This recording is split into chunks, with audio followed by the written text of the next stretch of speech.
Noi abbiamo una proposta di governo, mentre la Murgia ha una suggestione, ha uno sguardo molto turistico, molto da chi viene dai salotti romani e milanesi sulla Sardegna, ma non ha un programma di governo, almeno fino a questo momento non l'abbiamo visto e poi lei si sottrae un confronto sul programma di governo. Alla vigilia della loro assemblea di domani a Cagliari, i partiti sovranisti attaccano la candidata di Sardegna possibile Michela Murgia. Partito dei Sardi, IRS e Rosso Mori si riuniranno alla presenza di Francesco Pigliaro per enunciare alcuni punti programmatici ritenuti fondamentali. Ma qual è il messaggio che i sovranisti inviano al candidato del centro-sinistra alla presidenza della regione? Il presidente Pigliaro è presidente di tutta la coalizione, compresi il blocco sovranista, e che lui deve portare avanti le istanze che noi poniamo.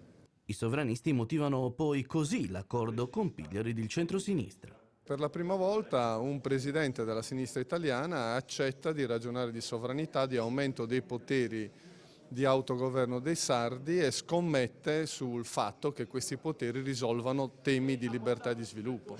Sovranismo, che significa assunzione di responsabilità, significa utilizzare sino in fondo lo statuto speciale della Sardegna, significa pensare ad un modello di sviluppo che abbia radici profonde in Sardegna. Anche nel centro-destra si parla di indipendenza della Sardegna, ma quali le differenze? In queste elezioni si chiarisce un indipendentismo di destra, conservatore, che è, diciamo, l'anello di congiunzione dell'impoverimento della Sardegna con la nascita finalmente di un indipendentismo e un sovranismo progressista e di sinistra.